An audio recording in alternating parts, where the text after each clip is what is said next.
place was called Superla Spa. It was a full-service establishment. Massage tables, salon chairs, mud baths, etc. The explosion went off a little after 3. A squad car was 2 blocks away when the place went up, so the fire department was able to respond within 4 minutes.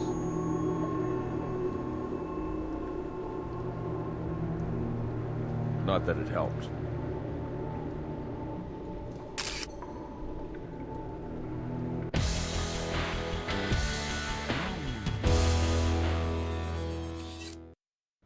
The place was fully engulfed by the time they arrived. They were just lucky to keep it contained to just this building.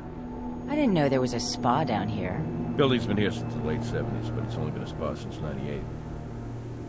The gentleman in the corner there is Pete Baja. His company owns Superla Spa. I took his statement, but you'll want to follow up with him, too. Have you two met yet? Not officially. I'm Sarah Seidel. The team speaks very highly of you. You want to take that interview? This is the CSI tutorial.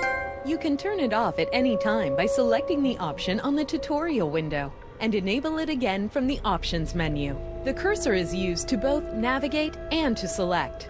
Moving it to the edges of the screen will rotate the camera. When the cursor moves over something, it will change based on the action that can be taken. A speech bubble will appear over the people with whom you can talk. At any time, you can ask your CSI partner for his or her opinion about what you should do next. The PDA allows you to examine evidence, look over case notes, move to new locations, and change game options.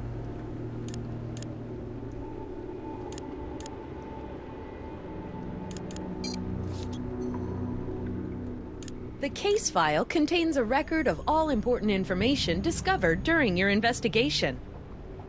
It also allows you to play back cinematic sequences and access the hint emails sent to you by your supervisor.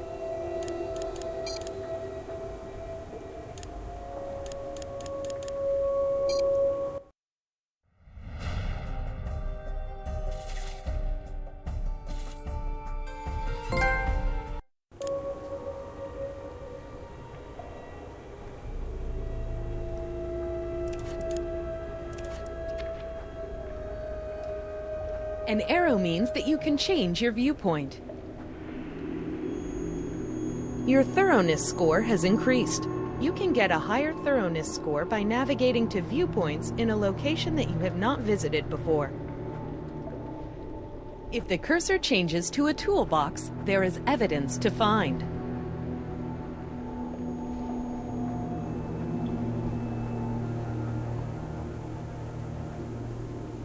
One mud bath contains a lot more mud than the others. It might just be the way they do it.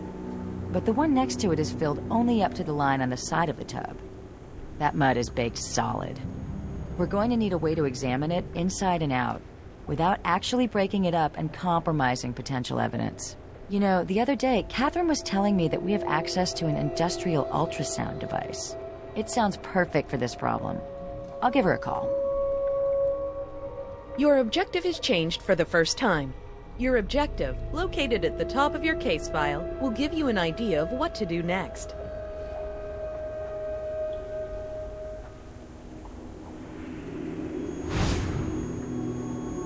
Your tool case consists of 4 main sections: fingerprint tools, fluid detection tools, collection tools, and casting tools for making molds. Move the cursor over the type of tool you want to use and select it. Be sure to try and match the type of tool to the type of evidence you're trying to collect.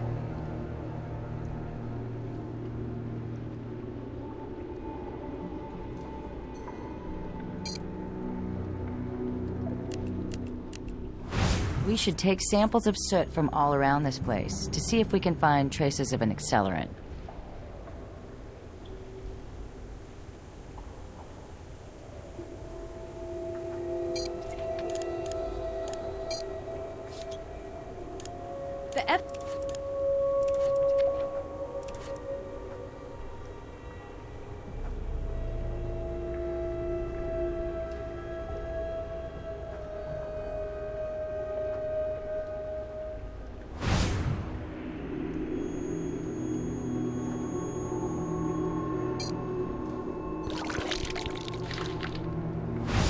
Look at how it's burned away from its frame. Drywall is usually fire resistant. Those holes could be there to let more air fan the fire and get to that wooden frame underneath.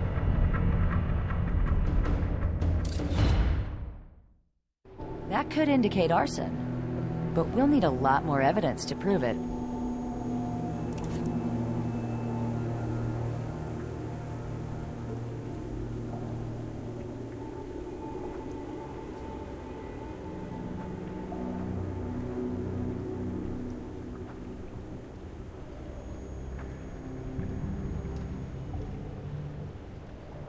If the cursor becomes a hand, it's a sign that you can interact with the object underneath it.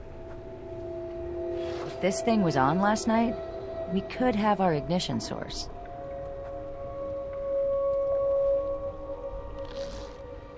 It's hard to tell what this was. Not much left of it. Judging from the charring in the inside of the oven, it was in there for long enough to catch fire. It's almost like a timed fuse. So far, that's two things that point to arson. We'll need more evidence to be sure.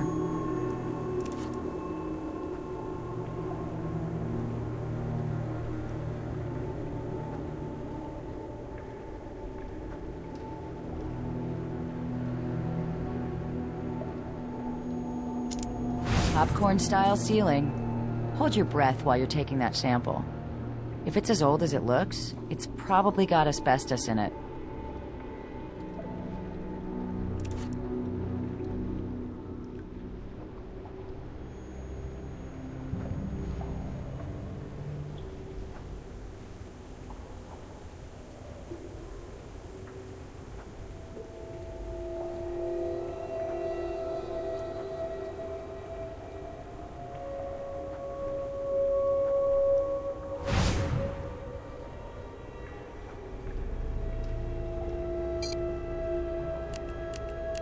I think if we can get one more sample of soot after this one, we'll have enough.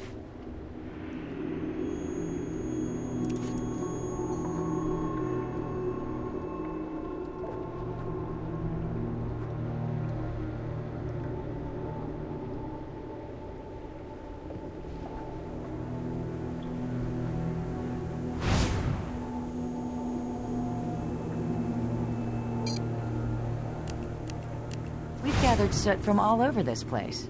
Should be enough.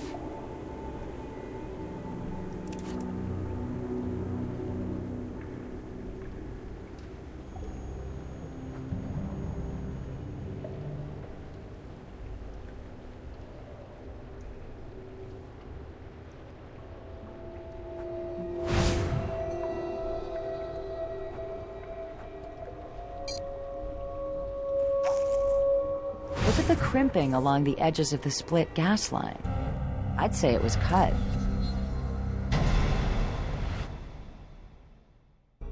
That's the third sign of possible arson we've found. I'm almost convinced.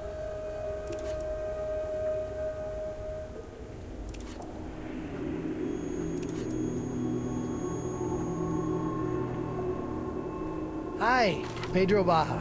Baja, like Baja California. But call me Pete. Everyone does. Well, almost everyone. You in charge of this place, Pete? I'm the CEO of Miel LLC. It's less impressive than it sounds. It's basically a holding company for a few mom-and-pop style businesses that were worth rescuing when the original owners wanted out. The company owns Super La Spa, what's left of it. We'll have to notify the claims adjuster when we've released the scene. Actually, this is kind of embarrassing, but the policy on this place has lapsed. You let the fire insurance on one of your businesses expire? It's complicated. We sent them a payment, but they said they didn't get it. Then they wanted us to pay a late fee and raise our premium. I mean, we've done business with them for years, and now they decide to penalize us over a little slip-up? I have some things I need to take care of. Here's my card, at least until the next board meeting. You can reach me at my office.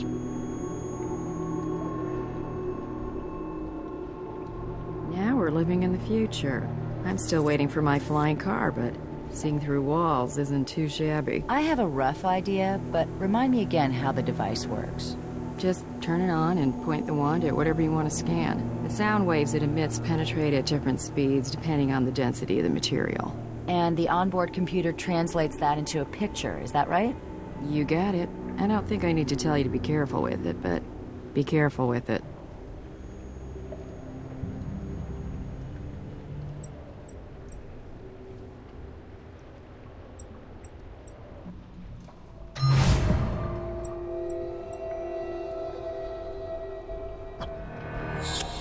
Does that look like a human body to you? It looks like we have a victim after all. I'll call Doc Robbins for a pickup.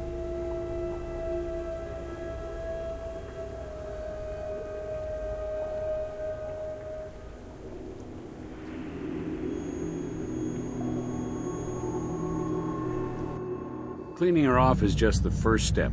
This is going to take a while. I'll give you a call when I have something for you. The left stick always moves the cursor. The right stick always moves the camera. Use both sticks at once to navigate an environment.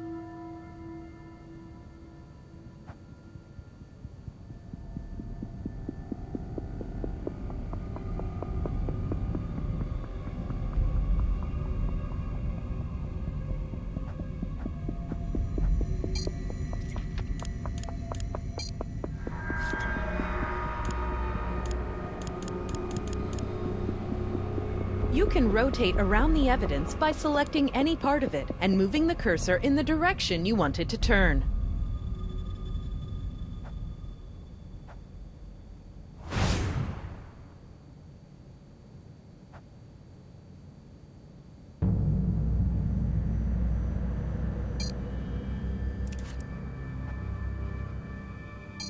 Some tools require you to hold the button down while moving the cursor over the area you wish to search.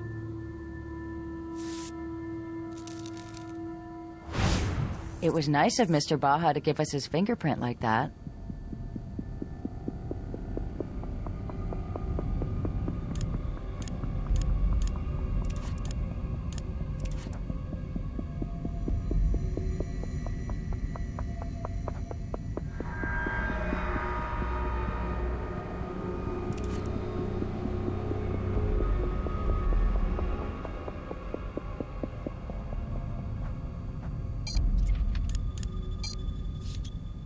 The location icons represent the different places you can visit. New locations will open over the course of your investigation.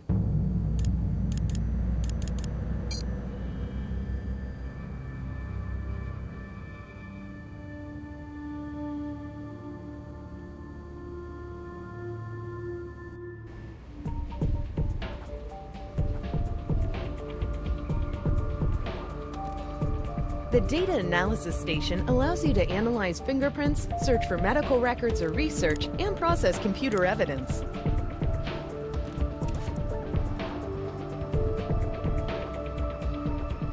The Audio-Video Processing Station allows you to analyze and process recorded audio and video.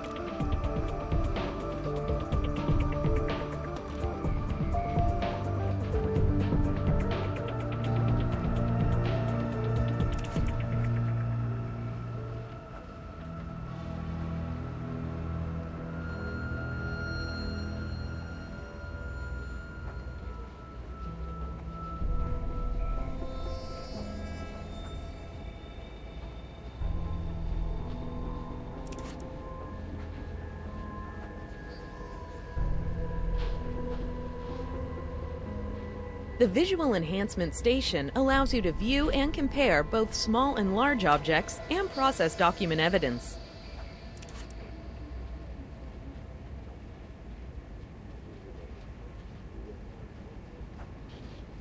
The Material Analysis Station allows you to analyze chemical composition and process DNA evidence.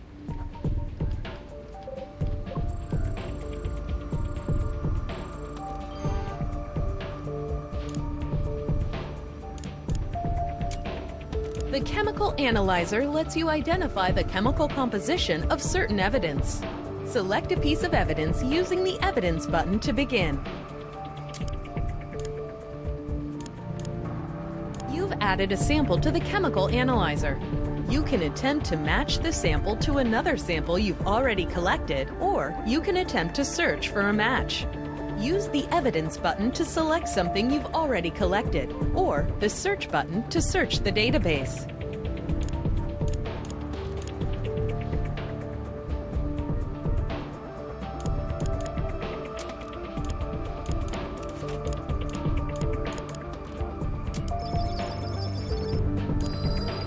The results of your search are in the column on the right.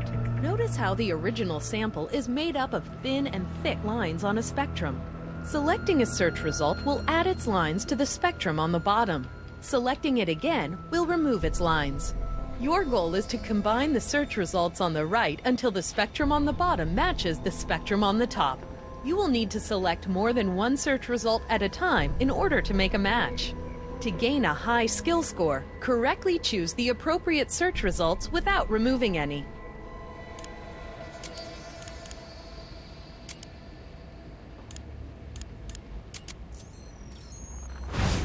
It's mostly carbon, but there are traces of volcanic minerals and acetone. The mud at the spa is made of volcanic ash. The acetone is an anomaly. Acetone is sometimes used as an accelerant. We should test the rest of the soot we've collected.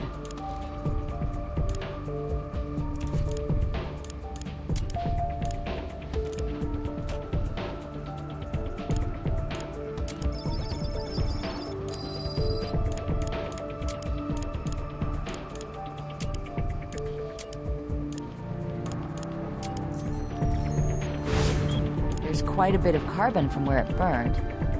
But there's also wheat flour, tapioca starch, and sodium carboxymethylcellulose. What I'm not seeing are any animal proteins. You know what? I think this is a vegan pastry of some kind. A muffin from the size of it.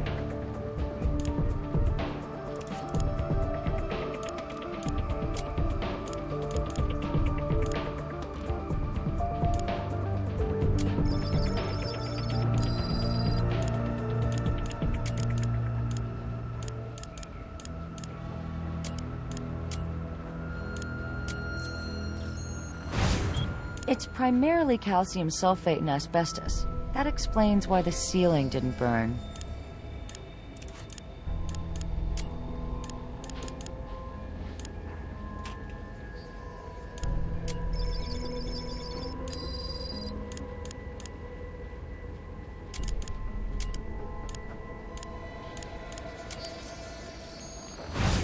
The soot from the break room contains carbon, acetone, and T-butyl mercaptan. That's the odorant they use in natural gas. That's the second sample of soot to contain acetone. Let's keep analyzing the soot samples we've collected. I think we're onto something.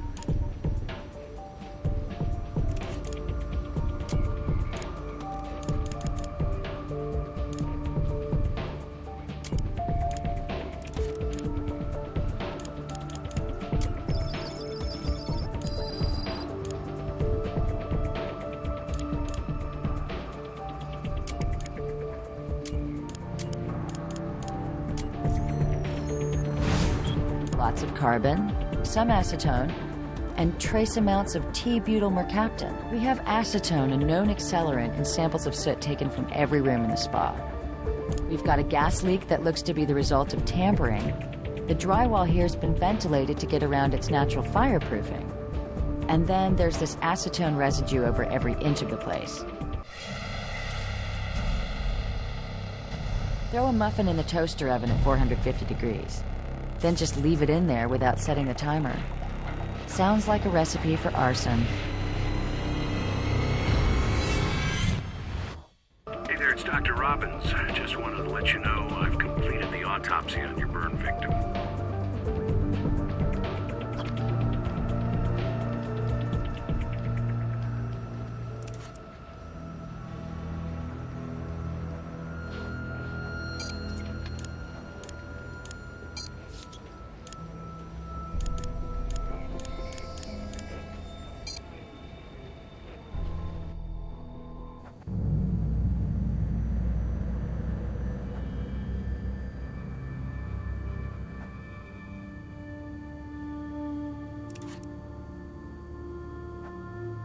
Hey, Doc. We got your call. All right, let's begin.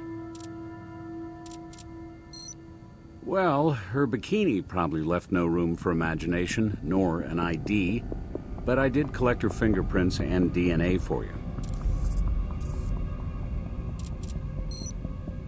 Take a look at the third-degree burns on your victim's hands and face. You can probably tell that they were above the surface of the mud during the initial explosion and subsequent fire. In addition to the burns to her skin, she suffered thermal injury to her upper airway. She inhaled a substantial amount of smoke and hot gases from the fire.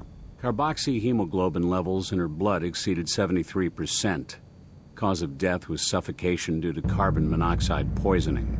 In a fire that intense, carbon monoxide levels would spike rapidly. She probably fell unconscious pretty quick. Most likely, she slipped under the mud after losing consciousness. Time of death is going to be difficult to determine. Even without the fire, the initial temperature of the mud bath complicates my ability to offer an accurate estimate. I was able to extract samples of the vitreous humor from both eyes. Potassium accumulation in the tissue indicates time of death between 3 and 4 a.m. That's consistent with when the fire started. Not exactly, but take a look at this bruising on her arm. Does that look like a handprint to you? Yeah. Looks like someone grabbed her pretty hard. From the coloration of the bruising, I'd say it occurred at least 6 to 12 hours prior to death. I certainly find no indication she was lying in that mud over a prolonged period of time. We need to get a photo of those bruises. My camera's memory card is full. You mind documenting this one? I'll wait.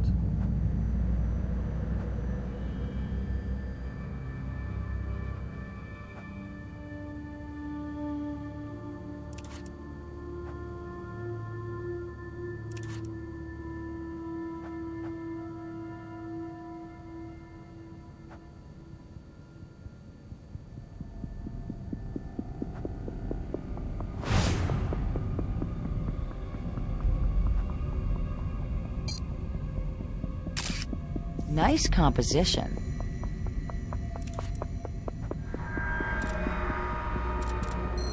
Maybe. Your victim had advanced mesothelioma. It's a type of cancer that attacks the lining of the vital organs.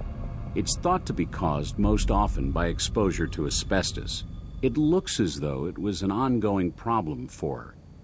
I discovered indications of a pleurectomy, the removal of the outermost lining of the lungs. From the scar tissue, that surgery probably took place a few years ago. She may have thought she was out of the woods. Unfortunately, I found an active malignancy in her pericardium, the lining of her heart. She didn't have long to live. You know, we found some asbestos at the crime scene. The whole ceiling was coated with it. There was even a corner of the break room where it had come down. You don't suppose our victim set the fire, do you? Revenge and suicide all in one? We'll have to ask Brass if she filed any kind of complaint. Well, the pleurectomy obviously suggests at one point she knew she had cancer. But there's no way to know whether she was aware it had recently metastasized to her heart. I ran an expanded tox screen. She hadn't been taking any cancer medications, and I didn't find any tissue damage from possible radiation treatments. I did, however, find evidence of a persistent, dare I say, habitual use of cannabis. You know, a Harvard Medical School study concluded that one of the active chemicals in marijuana, THC, may in fact inhibit the growth of certain tumor classifications, even though it says right there in the press release that the growth of some other tumors might actually be accelerated by THC. A man hears what he wants to hear and disregards the rest, right? So now the idea that weed cures cancer is spreading far and wide. Anytime.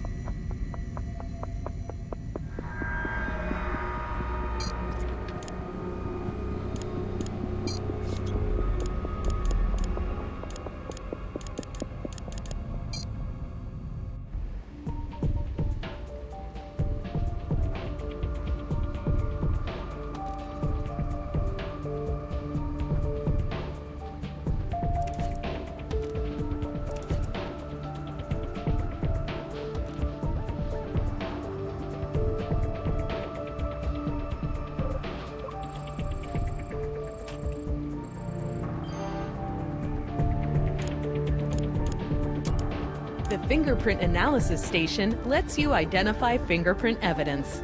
Select a piece of evidence using the Evidence button to begin.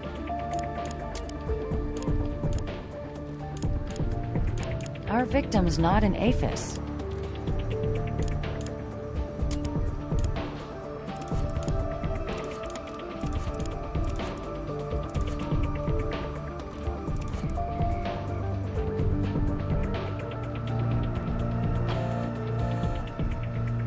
You've just received an email from your supervisor. It will point out something that you may not have noticed yet.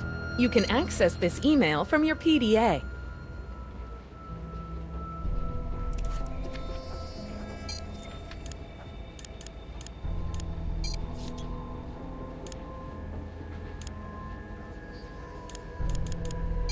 The email section contains communication from your supervisor to help you solve the case. When the information in the email no longer applies, the text will become gray.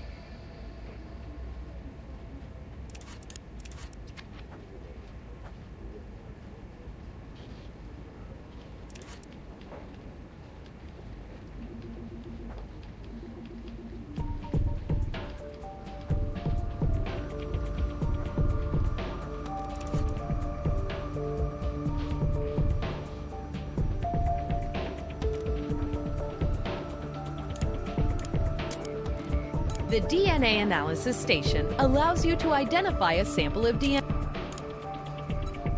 You've added a sample of DNA to the...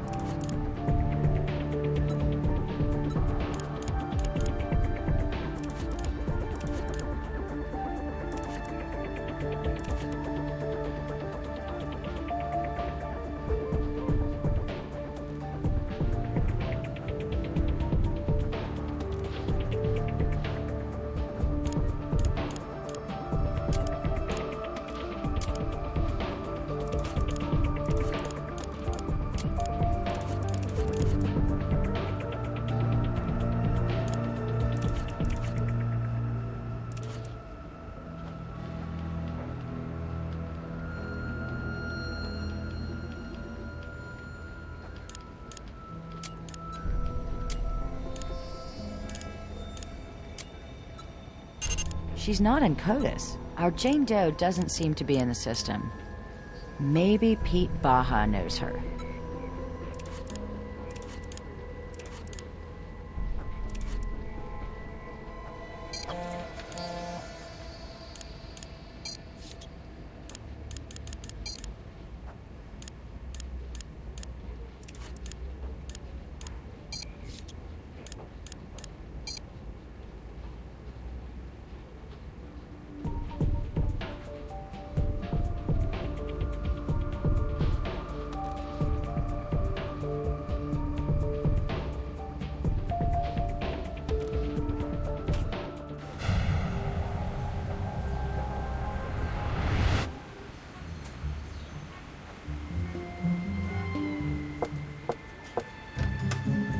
Oh, hey, you two. I just got back.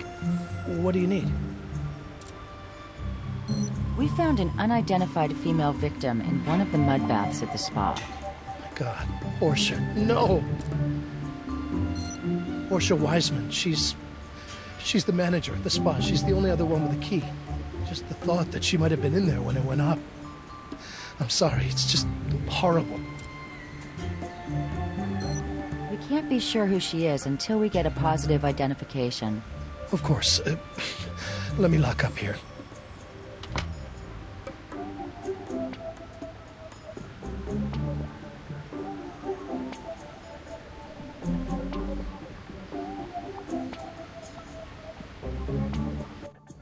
Oh, Portia.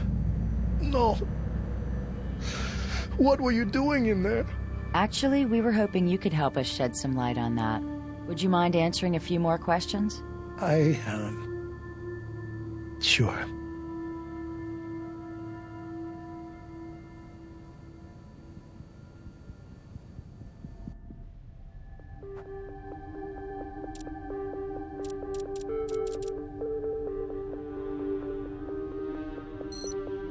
Had she mentioned any kind of health problems or filed any sort of complaint against your company? No, nothing like that. Why? She had mesothelioma, a type of cancer caused by asbestos. Oh, that's horrible, but what does it have to do with my company? I don't know anything about any asbestos. The refute button has appeared. This means that the person you're questioning has said something that you may be able to refute by presenting an item of evidence that you found.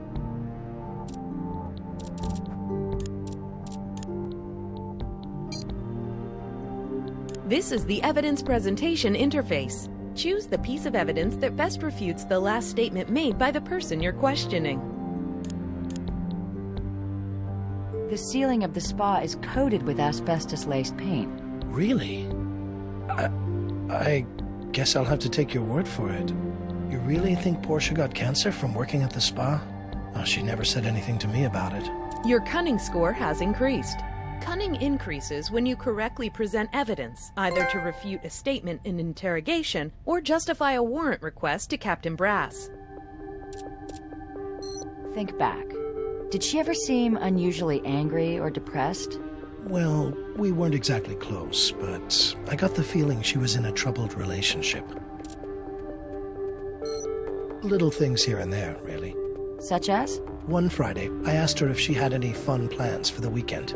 Not really, she said. Just hanging out with the boyfriend. She said it like it was a root canal or something. It wasn't just that. I think he hit her. Why do you think that he hit her? Well, Portia always seemed to like showing off her body. I even had to ask her once to wear more than just her bikini to work. But one week, a while back, I can't remember exactly when, she wore long-sleeve shirts every day, and she seemed depressed. When I asked her about it, she gave me some lame excuse about needing to do laundry. But when she thought I wasn't looking, I saw her rub her arm and wince. Well, Portia was a very private person. I know almost nothing about her boyfriend, except what I was able to infer. Was the spa making money? Sure. I mean, it can always get better, right? But it was profitable. Is there anyone you can think of who might have had a reason to start the fire at the spa? No. I mean, who blows up a spa? She's not in the phone book. I looked. Oh yes, I know where she lived. Let me write it down for you. Never got the chance to visit her. Here you go. So, I hate to ask, but is that everything you need from me right now? I have to come up with something to tell the board about why I let the insurance run out. And I can't really focus on that while I'm here. I think we have what we need for now. You'll be at the barber shop if we need you? I may have some errands to run, but I will be there for some time today, for sure.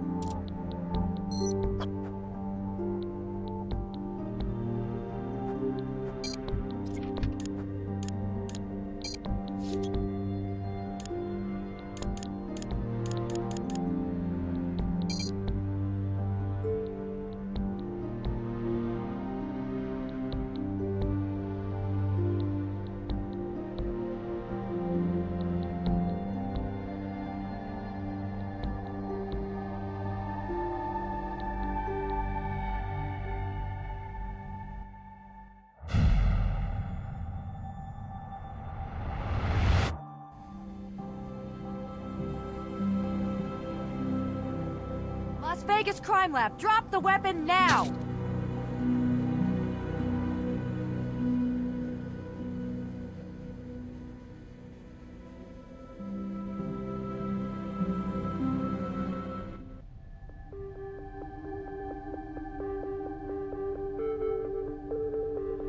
Driver's license says Brian Reed. You mind telling us why you were in Portia Weissman's apartment, Mr. Reed? It's my girlfriend's apartment. Well, ex-girlfriend as of yesterday. Do you break into all your ex-girlfriends' apartments? What? No, I didn't break in. I have a key. Come on, the door was bashed open and you were standing there with a sledgehammer. The door was busted in when I got there, so I grabbed the tool just in case the guy who broke in was still hanging around. Hey, just call Portia. She's angry with me, but she'll back me up. A fire?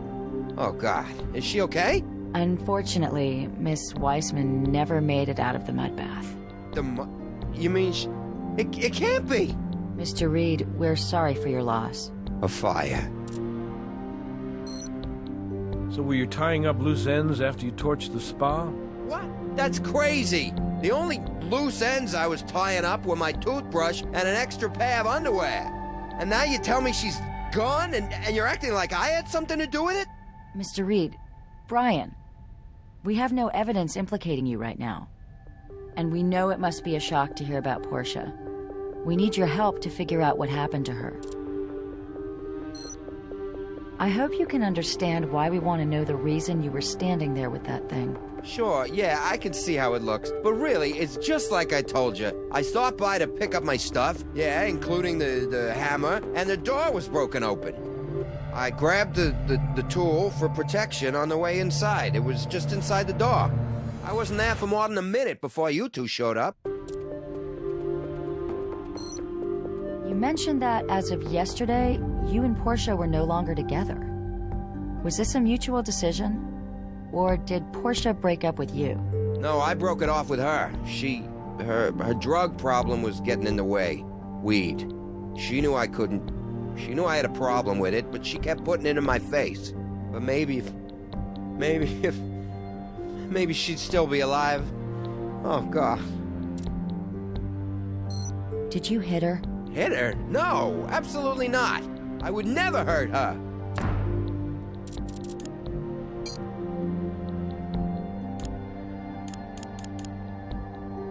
Come on, Brian, I get it. She got a little out of line, right? So you had to shake a little sense into her. It wasn't like that. She just, liked it a little rough sometimes. Look, it's not really my kind of thing, but she made it worth my while.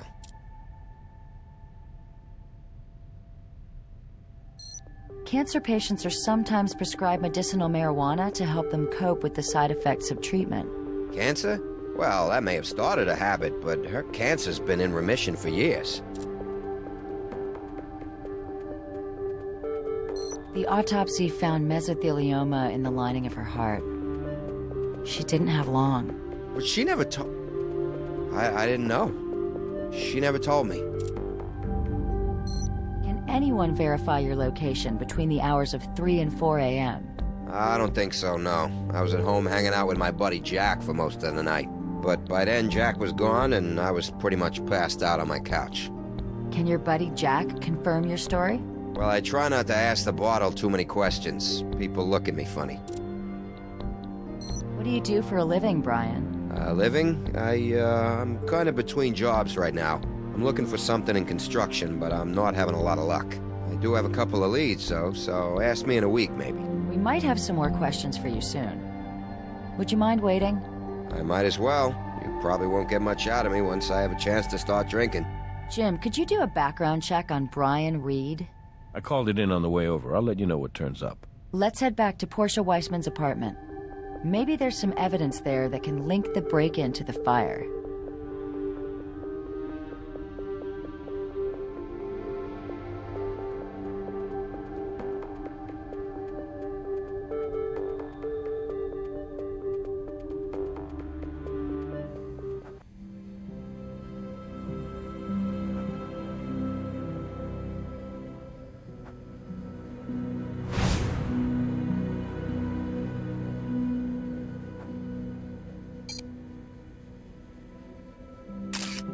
We need to find a shoe that matches this impression. It's made out of some kind of dirt.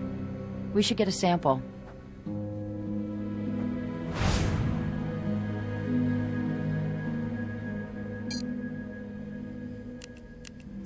If we can link the shoe impression to someone, then this dirt might tell us where he's been.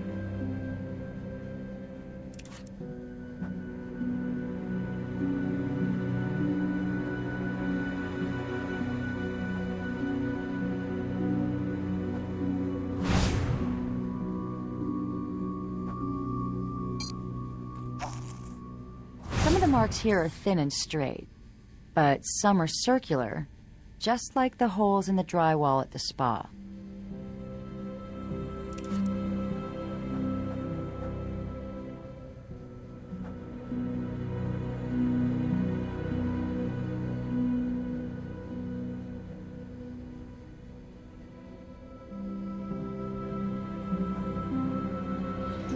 Storing something in the broiler pan. Guess it's a little late to warn Portia about the fire hazard.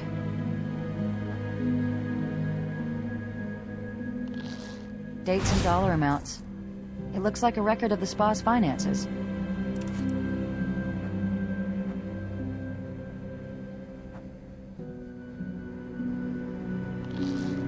This isn't just a hammer. It looks like something off a fire truck. Hey, I read a background on Brian Reed. Turns out that up until last week, he was a captain with the Las Vegas Fire Department. His battalion chief told me Reed had a mixed service record, multiple commendations for bravery, but the guy was also on probation for insubordination. Well, when Reed failed a random drug test last week for the use of cannabis, they fired him. This reminds me. The notorious serial arsonist John Leonard Orr was both a fire captain and an arson investigator.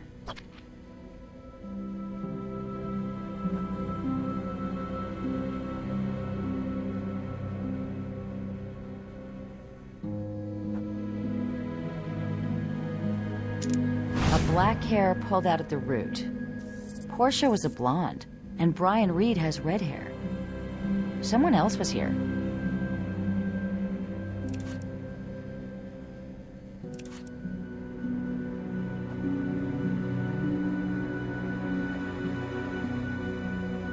The case is open, and the hard drive is missing.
Largely made up of feldspar, clinopyroxene, and acetone. The minerals are found in volcanic ash, which is what they used to make the mud for the baths. And acetone was the accelerant used at the spa.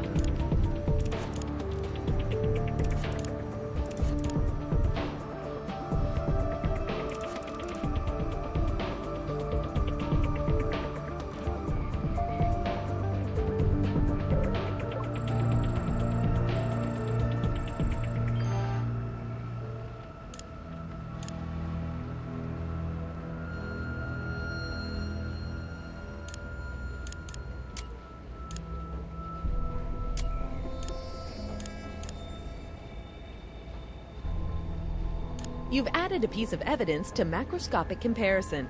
Now add another using the evidence button. The axe head matches the thin slashes, and the hammer side matches the bigger holes. This tool, or one very similar to it, was used to ventilate the drywall at the spa.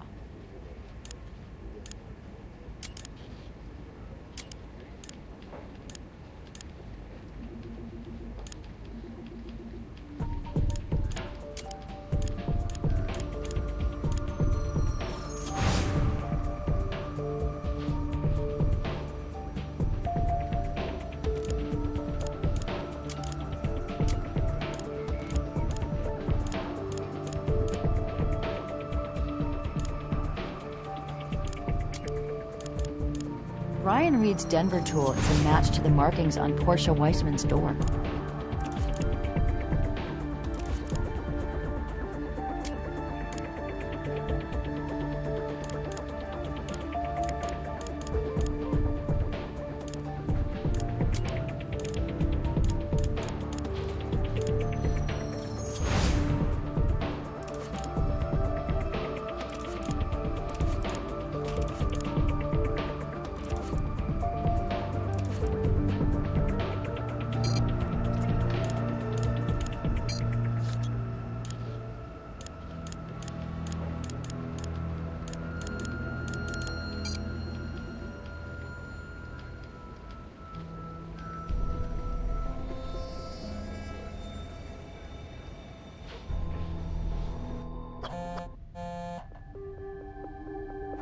Mr. Reed.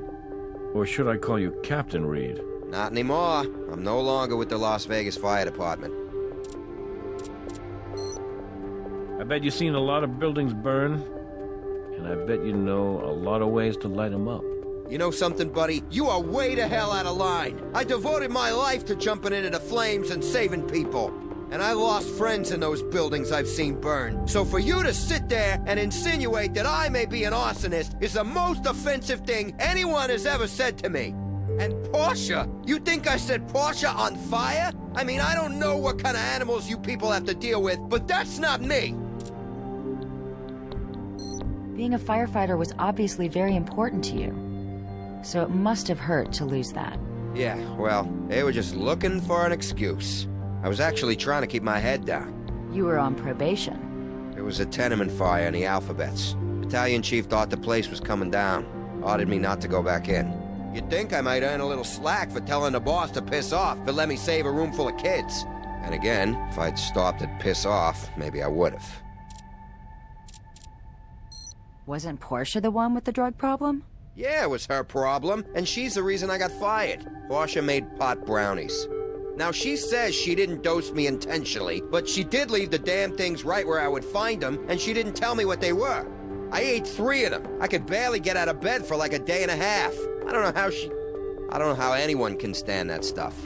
And then, as if that wasn't bad enough, Happy Monday! Go pee in a cup. I dumped her because she got me fired from a job I loved. It's a firefighting tool, isn't it? It's called a Denver tool. Firefighters use it for getting into and out of places. Places like apartments? Only if they're on fire. We think you used your Denver tool to break Portia's door in. I told you I got a key. Look, take it if you need it.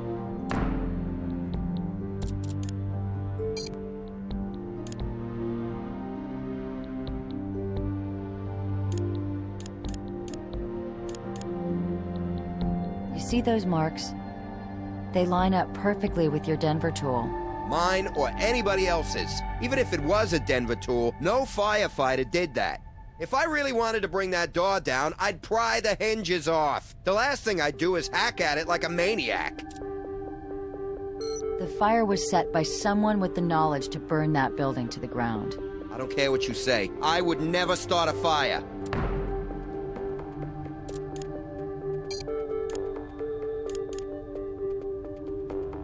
The drywall at the spa was ventilated with a Denver tool.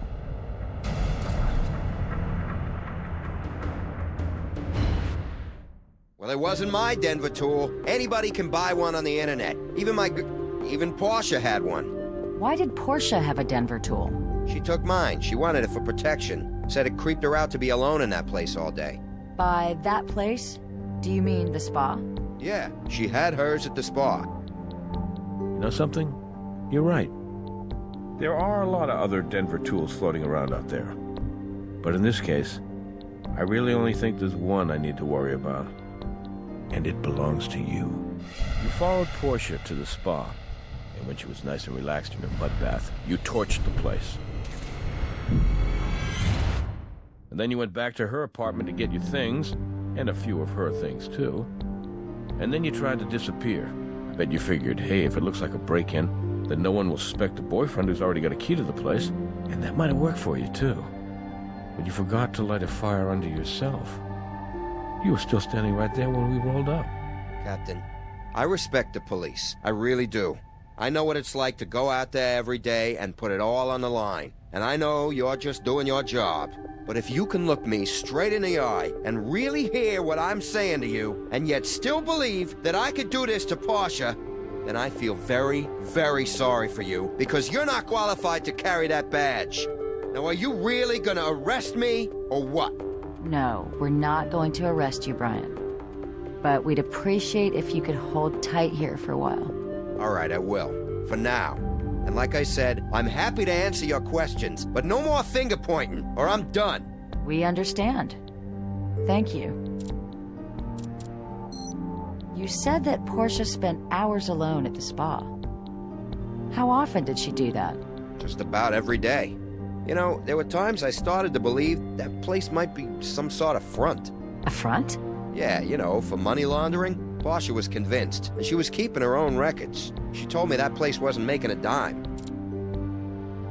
Did anyone else know Portia was keeping financial records?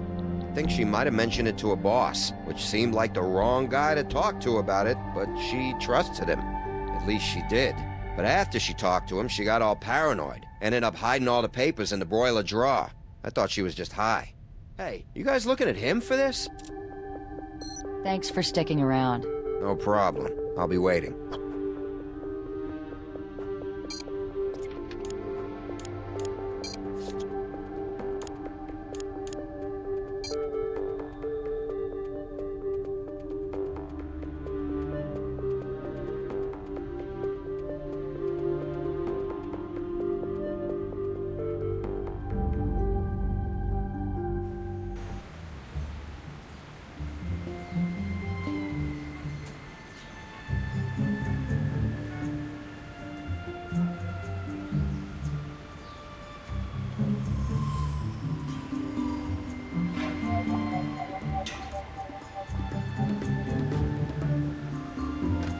Hi. Sorry, I was shaving. Cut myself. What can I do for you? Portia Weissman owned a firefighting tool. She kept it at the spa for security. Have you seen it? No. She had some kind of weapon at the spa? Well, that's totally against company policy. We'll be back. Looking forward to it.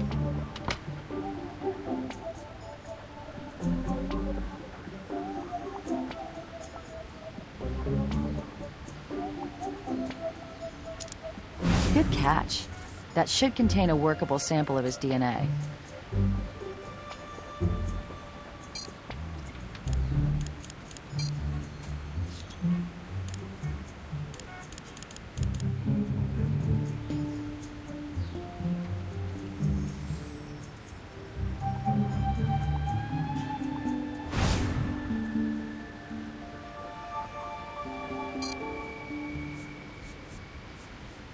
Pete Baja's DNA, ready for processing.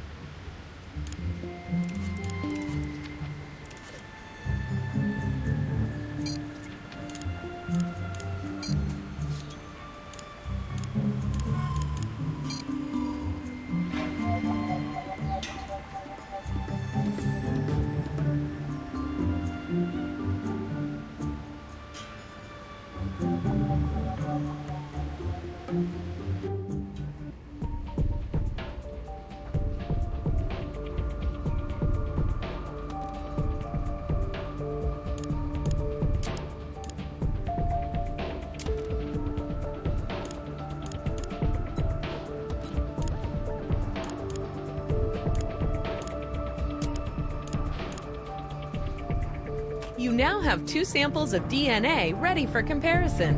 One sample is unidentified, and one is from a known subject.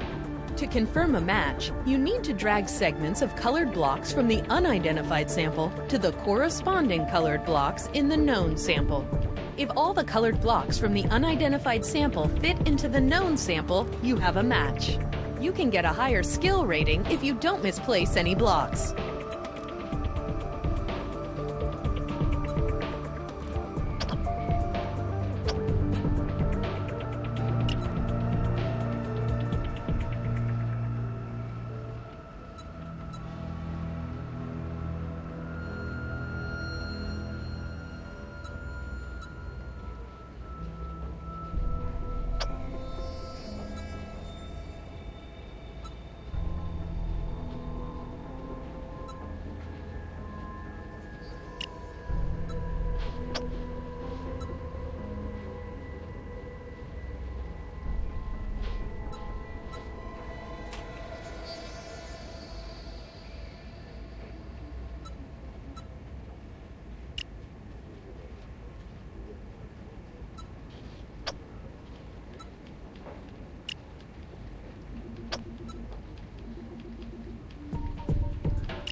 Baja was in Portia Weissman's apartment.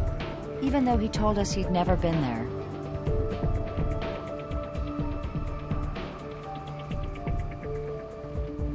How's the arson case? Is your decorated fireman still a prime suspect? I'm not so sure now. He's got an answer for everything. And what I thought was the best evidence we had against him, his firefighting tool, well, it doesn't actually provide us with anything conclusive.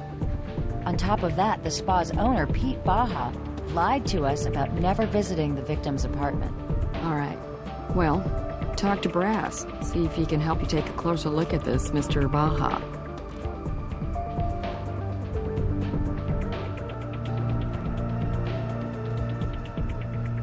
All right. You're down here already. I was just going to call you. This is Special Agent Gene Huntby of the FBI. It seems your case may be crossing into his jurisdiction. Agent Huntby, why don't I let you explain the situation to them? Thank you, Captain Brass. It's my understanding your prime suspect in the arson fire at the Super La Spa is Pedro Baja. Is my information correct? We're looking at him for the arson and a homicide. A young woman by the name of Portia Weissman died in the fire. Is that right? Well, let me explain why I'm here. Are you familiar with La Reina de la Colmena? Unfortunately, as a member of law enforcement, you should be. In Spanish, it means the Queen of the Hive, and it's the alias for a woman named Beatriz Salazar, now the most dangerous drug lord in Mexico. We believe Pedro Baja was in her employ. Okay. So is this the part where you tell us to back off, Mr. Baja, and let you do your job? No, Ms. Seidel, not at all. I want you to get your man. I want you to get him so bad he'll have no choice but to cut a deal. You see, in the entire universe of La Reina de la Colmena's drug trafficking operation, Baja's just a satellite, a small-time money launderer through those little shops of his. But for some reason, we have him on wiretaps in direct communication with Salazar. The taps themselves are useless because Baja and Salazar communicate in code, referring to things like family, weather, whatever. But why she's talking to him directly instead of through an intermediary, I have no idea. But it's that direct connection that means, if we can bring down Baja, then we have our best shot yet at taking down the Queen of the Hive herself. Agent Huntby has requested the opportunity to keep tabs on us for a while, and run this one as a joint jurisdiction. You do your thing, I'll do mine.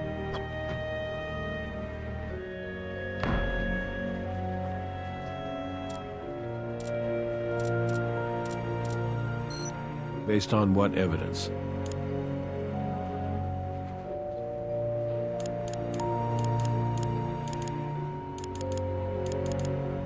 I was there when Baja said he'd never been in Portia Weissman's apartment. His DNA in that apartment will get you your warrant.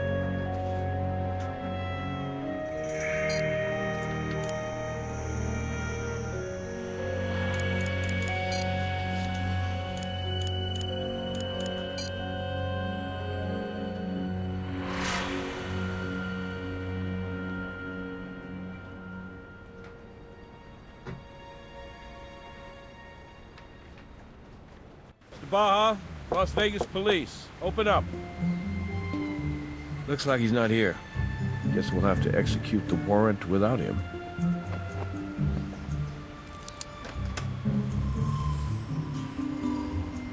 Score 1 for the lockpick gun. Always cleaner than bringing out the battering ram.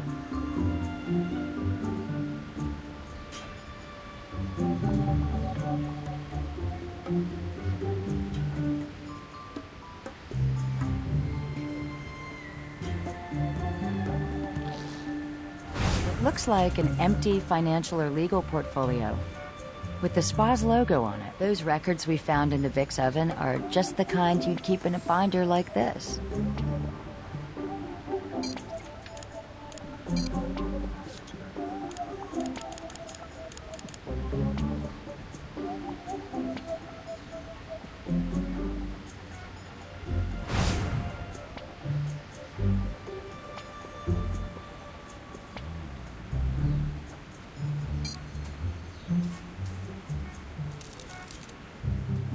I would expect that to be Pete Baja's fingerprint, since we found the ledger in his office.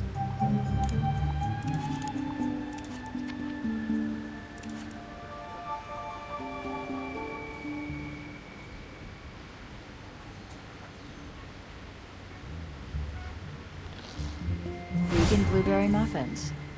They look almost edible and flammable.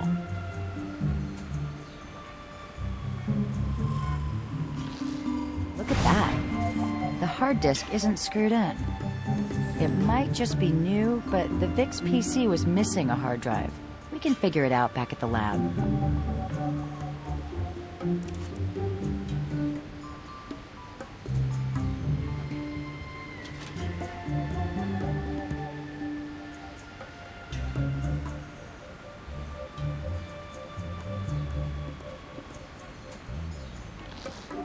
These tax forms claim that Superla Spa was highly profitable.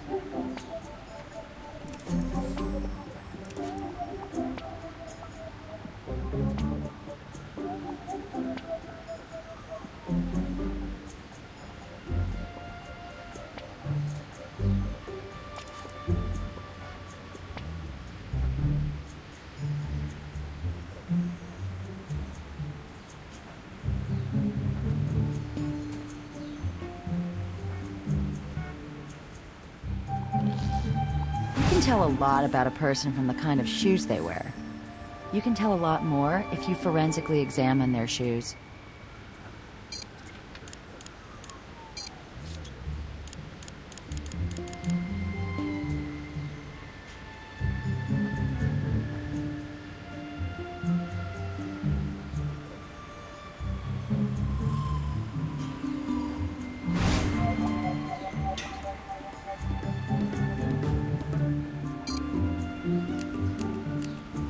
Looks like some kind of dried mud.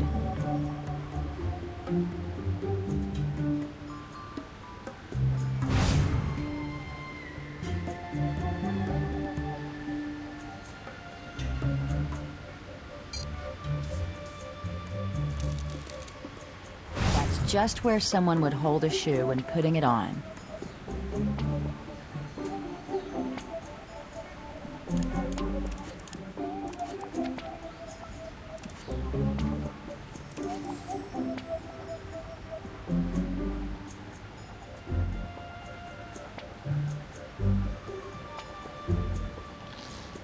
I wonder why they need so much acetone.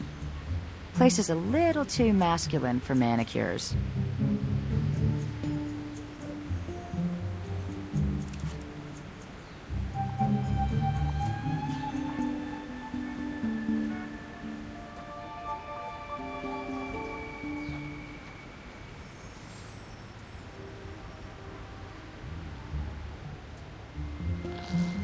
These shears are made for cutting pipes, and we have a severed gas line to account for.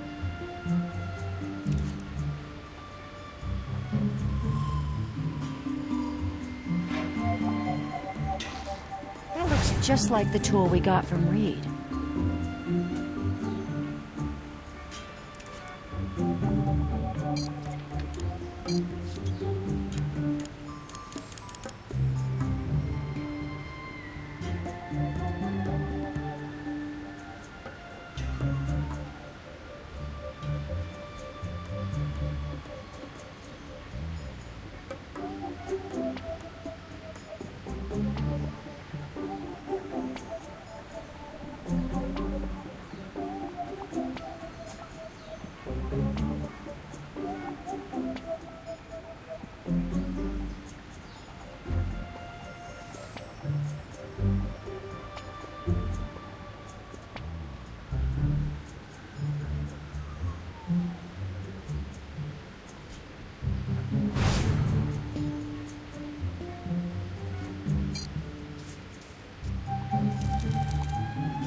That could tell us who handled this tool.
It wasn't Baja's fingerprint, but why would he have a ledger with Portia's prints on it?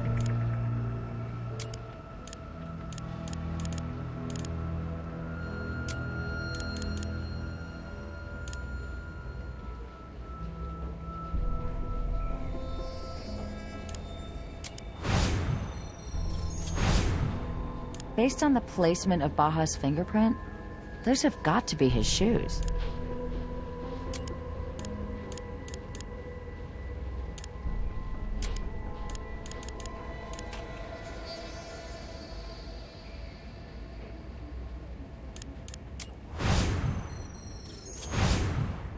Portia Weissman used this tool. It might be the one Brian Reed told us she was keeping at the spa.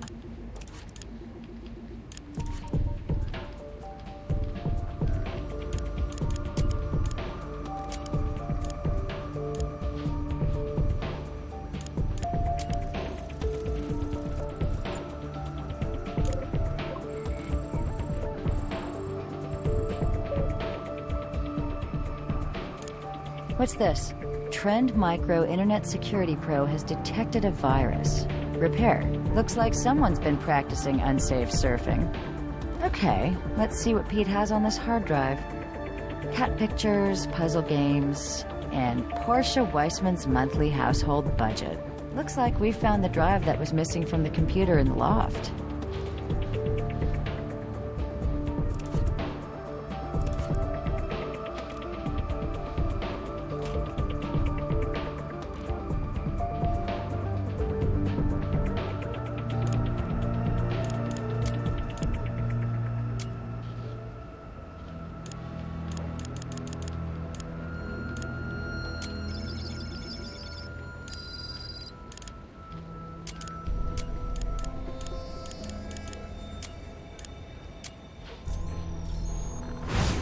It's a vegan blueberry muffin, just like it said on the package. Factor out the carbon, and the muffin that helped ignite the fire is identical to the ones we found in Baja's office.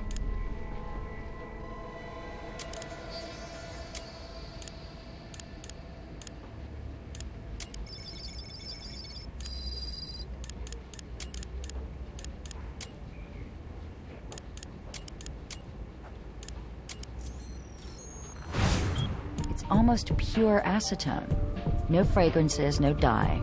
Very few impurities at all.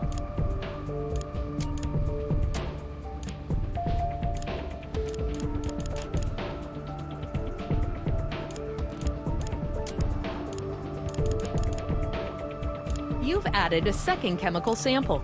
Does it contain the same pattern of thick and thin lines as the original?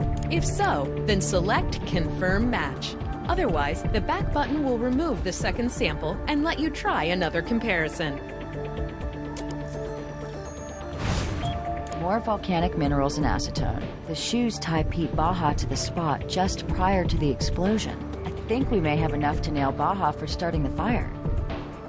His shoes put him in the spa sometime after the acetone was dumped. He picked up quantities of both the accelerant and the spa mud.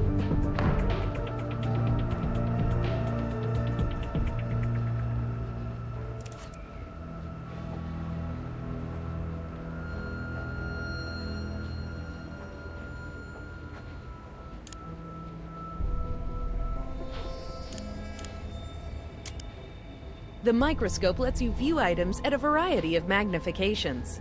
It also lets you compare items side by side. Select a piece of evidence using the Evidence button to begin.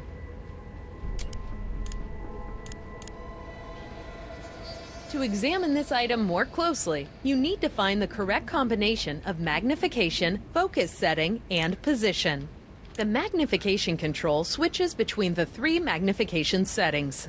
The focus slider adjusts how blurry the image appears. You will receive positive feedback automatically when the correct settings are selected. You now have 2 items side by side in the scope. As when looking at a single item, you must combine magnification level, focus, and position to locate the informative part of the evidence. You must do this for both items. As with a single item, you'll have a match when the correct settings are found.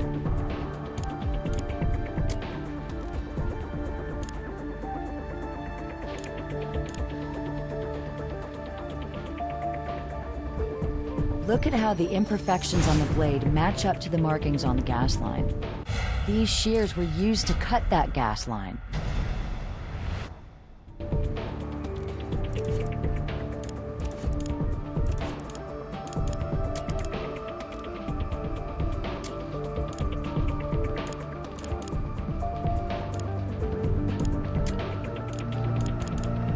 It's a match. The hair placed Baja in Portia's apartment, but the footprint puts him there sometime after visiting the spa.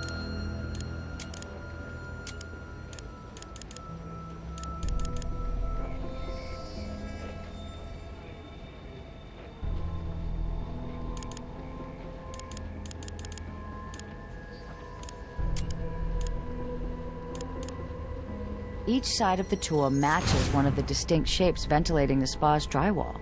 Brian Reed's Denver tool is just as likely to have been used to help spread the fire as the tool we recovered from the barber shop.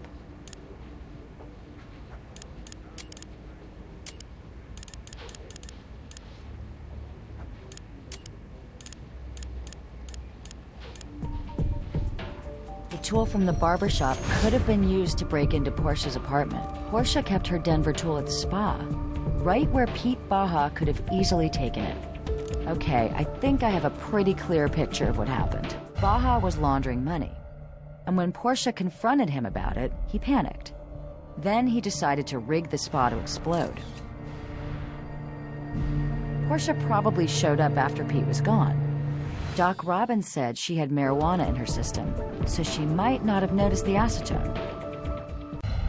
While she was there burning to death, Baja was at her apartment looking for the record she was keeping.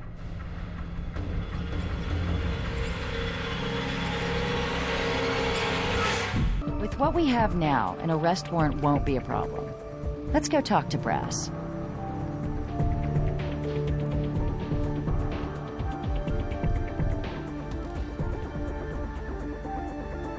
Good, you're all here. What's going on, Captain Brass? What's so sensitive you couldn't discuss it over the phone? We have a visitor.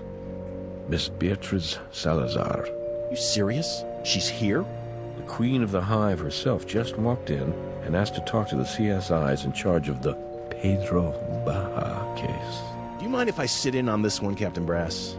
Be my guest, you can even take my seat. I'll hang back and watch from the viewing room.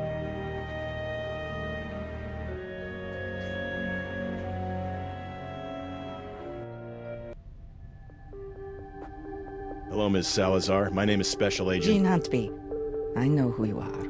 But these two, I am unfamiliar with. I shall presume you are the ones persecuting my poor, clumsy Pedrocito. We're not persecuting anyone. The evidence speaks for itself, ma'am. Usually when someone wants to talk to us in this room, they want to confess. So, is there something you'd like to get off your chest, Miss Salazar? You think you're very clever, don't you? Perhaps I know you better than I thought, but I'm here for Pedro. He is family. Family, huh? You know, I might actually be moved by that if you weren't still the primary suspect in the execution murder of your first husband. My husband's murderer remains at large, Agent Huntby. Pedro is from Ayapa, my village in Mexico. He graduated from the school I built for them and prayed in the church I gave them. Pedro's family, all 3 of his sisters, they live in the house I provide. So as you can see, I have a significant investment in the future and well-being of this young man. Sorry about your investment, but like I said, the evidence speaks for itself. And it never lies. What precisely is this evidence saying to you? We're not at liberty to discuss the specifics of an ongoing investigation. Very well, I understand. My heart breaks for Pedro. He always tried so very hard to please me. Sometimes a man is called upon to be more than he has been in the past. Sometimes he fails. Operations the size of this one, they tend to run right under the radar, making them perfect little laundromats for hundreds of thousands of dollars of your petty cash. And remind me again, Agent Huntby, why I should need to launder money when I too am a very successful, multinational, legitimate businesswoman? My Pedro was a legitimate small businessman.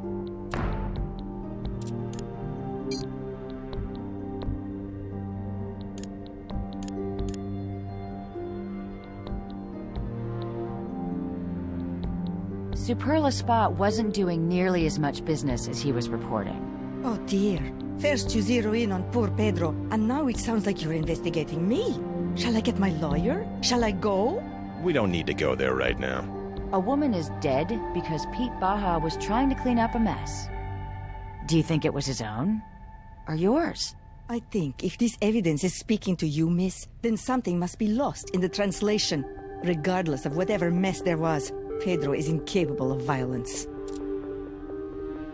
Pedrocito got in over his head, didn't he, B? That's Miss Salazar to you, Agent Huntby. I do not believe courtesy is too much to ask from an agent of the FBI. But then again, why should I expect anything else from a man who is so clearly prepared to scapegoat a young man like my Pedro? Pedro is not a murderer.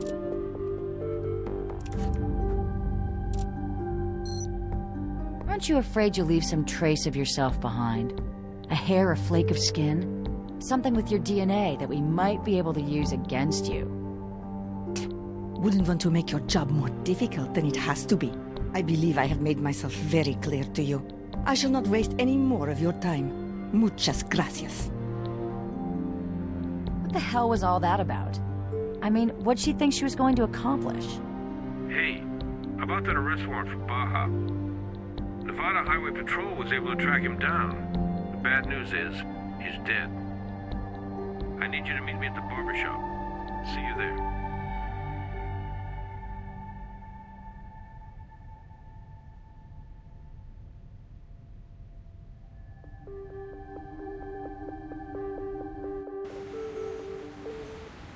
Two police officers came by to serve that arrest warrant again.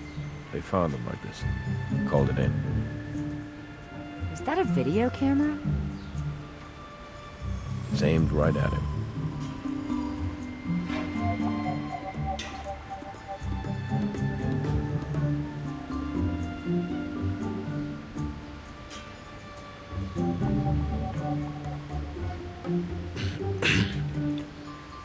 My name is Pedro Baja.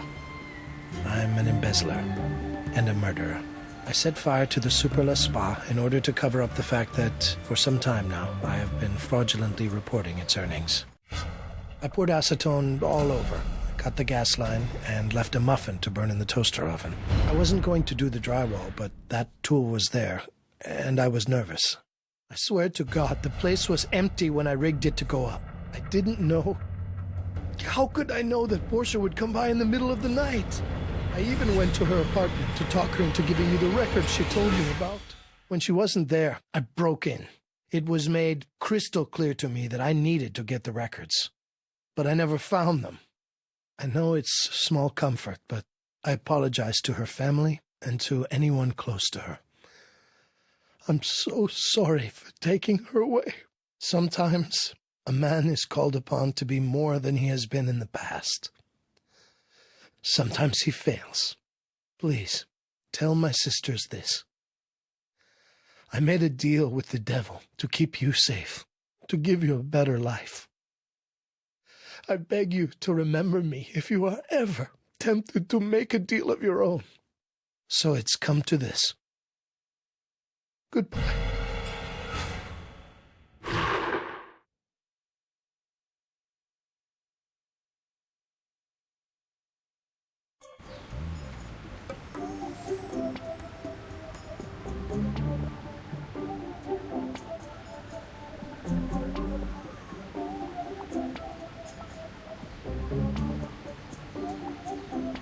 So all the forensic evidence supports what Pete Baja confessed to on the video? Yes, it does. But Pete Baja's confession wasn't for us, was it? Neither was his suicide. I think he was trying to make amends. To his queen. Well, this case may not have resolved itself the way Agent Huntby had hoped. Now he'll have to find another way to trap Salazar. But regardless, you guys did some very good work on this one. Speaking of good work, I'm glad you didn't have to arrest Brian Reed. I was reviewing his service record, and despite the disciplinary actions, he was a very brave firefighter. Won a Medal of Valor for saving a gymnasium full of high school kids. It's a shame what happened to him. He certainly deserves a second chance. You know what? I think the deputy fire chief just might owe me a favor.